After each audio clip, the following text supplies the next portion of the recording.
और दोस्तों ये क्लास जो है आप लोग के लिए बहुत ही खास होने वाली है, क्योंकि दोस्तों इसमें बहुत सारे ऐसे अलग से फैक्ट बताया जाता है जो शायद आप नहीं जानते हैं और जिसको जानने की शायद आप कोशिश भी नहीं करते हैं। तो आप क्लास जब चलेगी तो क्लास में आप 2 से 3 मिनट मात्र आप बने रहिएगा, देखिएगा क्लास जो है आपको चुंबक की तरह पकड़ लेगा। यानी कि जिस प्रकार जो है एक चुंबक लोहे को आकर्षित करता है, वैसे ये क्लास जो है आपको आकर्षित करेगा। एक बार मात्र 2 से 3 मिनट आप क्लास में बने रहिए, फिर देखिए जादू क्या होता है, आप खुद जो है क्लास छोड़ के नहीं जाने वाले हैं। ठीक है, चलिए हम जो है आज फिर से बताने वाले हैं आपको विभाज्यता का नियम, यानी कि किसी भी संख्या को हम देख के बता सकते हैं जो ये संख्या किस संख्या से कटने वाली है या नहीं कटने वाली है। ठीक है, तो चलिए हम जो है आज 6 से स्टार्ट करते हैं, और अगर 6 से स्टार्ट करते हैं तो इसमें 2 और 3 का भी नियम आ ही जाएगा। और इसमें दोस्तों आगे जब बढ़ेंगे तो जब ये इसका खत्म हो जाएगी तो पीछे का जो क्लास है यानी कि 2, 3, 4, 5 तक का, इसका भी थोड़ा सा रिवाइज हम इसी क्लास में कर लेंगे। ठीक है, तो चलिए दोस्तों 6 को हम जानते हैं, जो 6 किस संख्या से मतलब कौन सा संख्या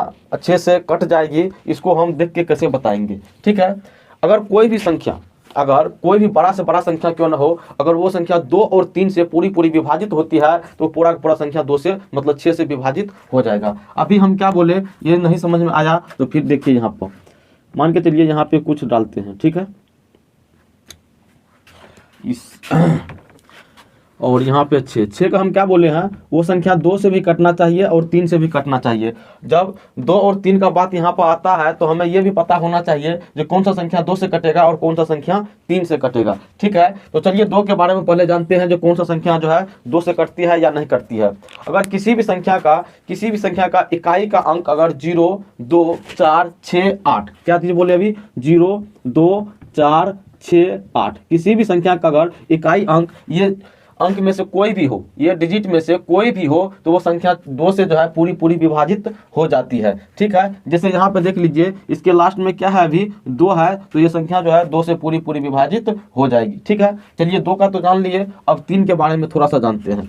3 का क्या नियम कहता है, 3 का नियम कहता है कोई भी बड़ा से बड़ा नंबर क्यों ना हो, अगर उस नंबर का टोटल डिजिट को अगर जोड़ लेते हैं और जोड़ने के बाद जो योगफल आता है, उस योगफल में अगर 3 से हम भाग लगाए तो वो पूरा अगर भाग योगफल अगर कट जाए तो वो संख्या भी 3 से कट जाती है। ठीक है, यहाँ पर अभी हम क्या बोले उसको चलिए थोड़ा सा समझते हैं। तो यहाँ पे कोई भी संख्या क्यों ना हो, उसका अगर पूरा डिजिट को जोड़े हम तो 6, 5, 11, 11, 3, 14, 14, 2, 16, कितना हुआ 16। 16 को देखेंगे जो 3 से ये कटता है कि नहीं कटता है, तो इसमें हम देखेंगे जैसे लगाएंगे 3, 5, 15, तो यहाँ पे एक शेष बच जाता है, यानी कि ये 3 से पूरा विभाजित नहीं हुआ, तो ये संख्या भी 3 से पूरा विभाजित नहीं होगा। ठीक है, अब होगा कौन, इसको भी देखेंगे अभी।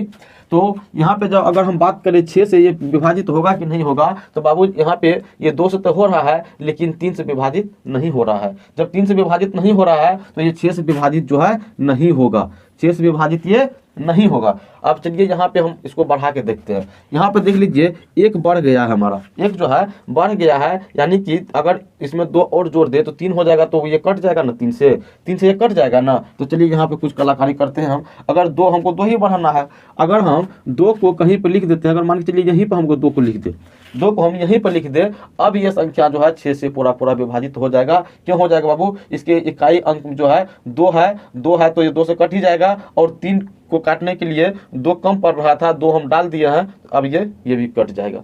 ठीक है, अब यहाँ पे देखिए मान के चलिए इस 2 को हम मिटा देते हैं, इस 2 को हम मिटा दिए वहाँ से, और यहाँ पे अगर यहीं पर हम 2 डाल देता हूँ, अगर यहीं पर 2 डाल देता हूँ, फिर भी ये कट जाएगा, फिर भी ये 3 से कट जाएगा। अब ये 2 को हम नहीं लिखेंगे, अब 2 को हम नहीं लिखेंगे। अब मान के चलिए हम 2 को 1 दे देते हैं, 2 को 1 दे देते हैं, फिर भी ये 3 से कट जाएगा, फिर भी ये 3 से कट जाएगा। जोड़िए ना एक बार, 1, 1, 2, 6, 2, 8, 8, 5, 13, 13, 3, 16, 16, 2, 18, 18 को आप 3 से लगाइएगा तो 3 छाके 18 कट जाता है ना, तो ये 3 से पूरा विभाजित हो जाएगा।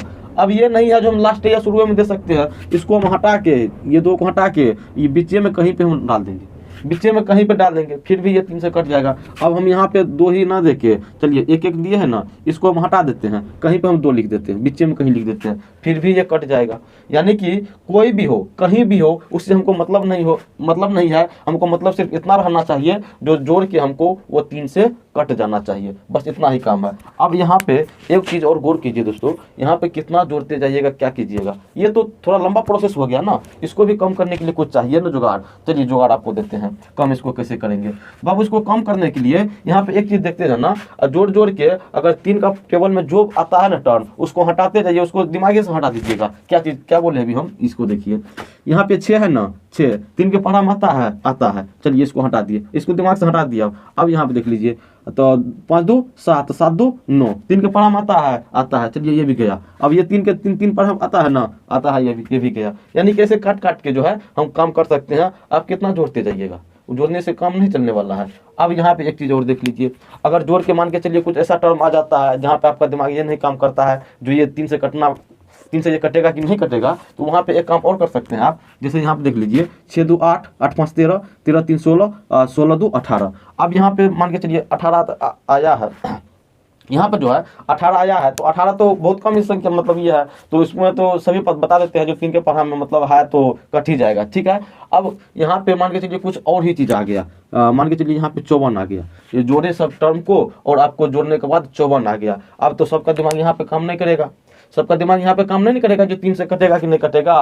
बाबू यहाँ पर भी आप 3 से भागा लगाइएगा, फिर भागा लगाएगा, फिर आप लफड़ा फंस जाइएगा, भागा नहीं लगाना है। फिर यहाँ पर इसको भी हम न जोड़ देंगे, मान के चलिए यहाँ पे कुछ टर्म था उसको जोड़ के 54 आया। अब 54 आया तो 54 को फिर से 3 से भागा लगाना होता है हमको, 3 से हम भागा किस लिए लगाएंगे, नहीं लगाएंगे, इसको जोड़ देंगे 5 4 9। अब 9 में हम 3 से भागा लगा देंगे, उसे 9 तो हम जानते हैं ना 3 से कट जाएगा। जितना हो सके कोशिश कीजिएगा छोटा से छोटा टर्म में लाने के लिए, उसको छोटा से छोटा टर्म में लाने के लिए कोशिश कीजिएगा और आपका जो है जवाब चुटकियों में निकल जाएगा। ठीक है, चलिए 6 से जान गए और कुछ दूसरा यहाँ पे लेते हैं एग्जाम्पल एक बार।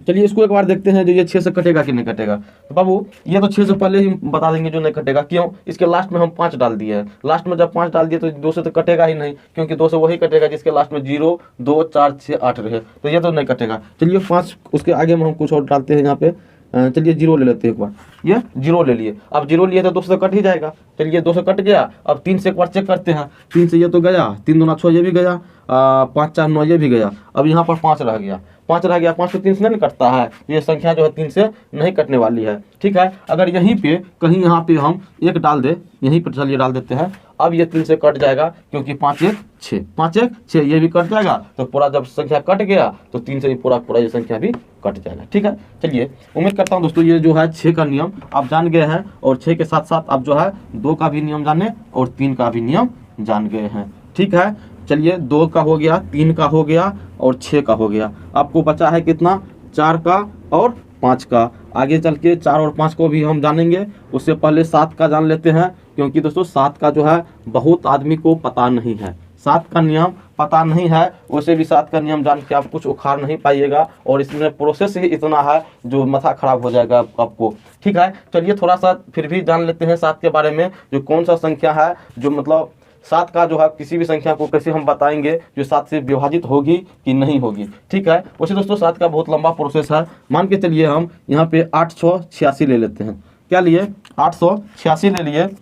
इसमें हम ये चीज़ देखते हैं, इसका इकाई अंक जो है, इकाई अंक को छोड़ के, इकाई अंक को छोड़ के बाद बाकी जो संख्या बचता है उसमें से इकाई अंक का दुगुना को घटा ले, और जितना आता है हमको अगर वो संख्या अगर 7 से विभाजित हो जाती है तो पूरा संख्या ये 7 से विभाजित हो जाएगी। चलिए अभी हम क्या बोले हैं इसको थोड़ा सा समझते हैं। अभी हम बोले आपको जो इकाई अंक को छोड़ देना है, यानी इकाई अंक को जब छोड़ देंगे तो मेरे पास क्या बचेगा, 88 बचेगा। जब मेरे पास 88 बचेगा उसके बाद क्या बोले, इकाई अंक को छोड़ के जितना संख्या बचता है उसमें से इकाई अंक के दुगुना को घटाना पड़ता है, यानी कि इसके दुगुना को घटाएंगे, इकाई अंक के दुगुना को। चलिए कितना हुआ 88 और 6 में 2 12, इसको घटाना है ना, तो कितना हुआ 6, 8 में से गया 7। अब इसको हम 7 से भागा लगाएंगे, जो 7 से ये कटता है कि नहीं कटता है, तो 7 से लगाइएगा तो 7 से तो वैसे भी देखने में लगता है जो नहीं कटने वाला है, तो ये संख्या जो है 7 से विभाजित नहीं होगी, ये संख्या जो है 7 से विभाजित नहीं होगी। चलिए अब दूसरा कोई संख्या लेते हैं, उसको देखते हैं जो वो 7 से विभाजित होगा कि नहीं होगा।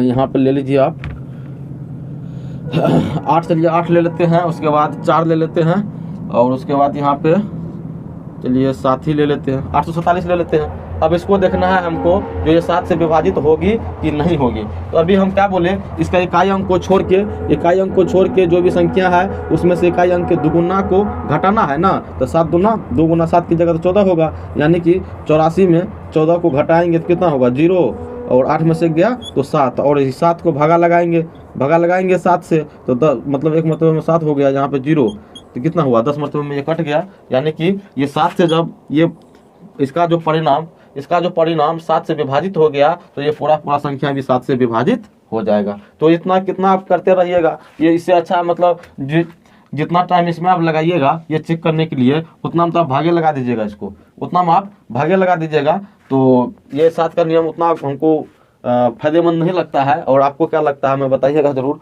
ठीक है।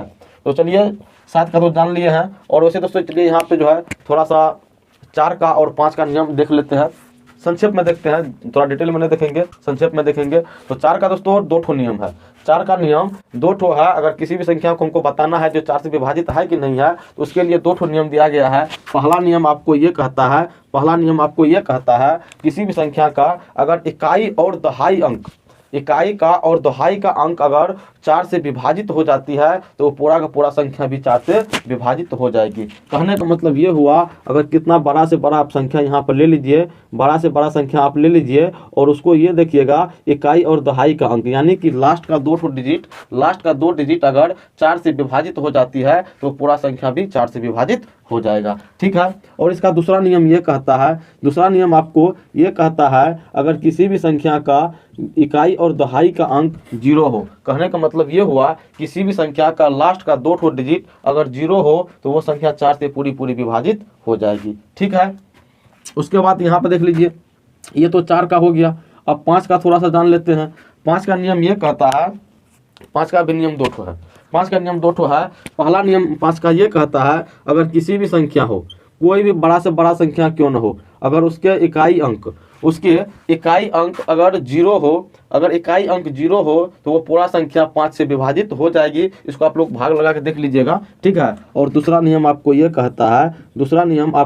ये कहता है 5 का अगर किसी भी संख्या का इकाई अंक 5 हो, अगर किसी भी संख्या का इकाई अंक 5 हो तो वो पूरा का पूरा संख्या भी 5 से विभाजित हो जाएगा। चाहे कितना बड़ा से बड़ा संख्या क्यों ना हो, वो 5 से विभाजित हो जाएगा। कौन सा संख्या? जिसके इकाई अंक 0 हो या तो 5 हो। तो चलिए आज की क्लास में बस इतना ही रहने देते हैं। आगे का जो नियम बचा है इसको हम आगे की क्लास में देखेंगे। और आप लोग का अगर कोई भी सजेशन है, कोई भी राय है तो हमें कमेंट में बताइएगा। और वीडियो को अगर पसंद आई है, थोड़ा सा भी क्लास पसंद आई है तो लाइक कर दीजिएगा, और पसंद नहीं आई है तो डिसलाइक। आप डिसलाइक दोस्तों नहीं कर सकते हैं। क्यों नहीं कर सकते हैं? इसका भी रीज़न है, क्योंकि जब तक आपको क्लास पसंद नहीं आई है, अभी तक जो आप इस वीडियो को देख रहे हैं आप नहीं देखते, आप चले जाते। तो चलिए, जब इतना आप आ ही गए हैं इतना दूर, थोड़ा सा लाइक भी आप कर दीजिएगा तो मेरा भी मनोबल थोड़ा बढ़ जाता है। Thanks for watching.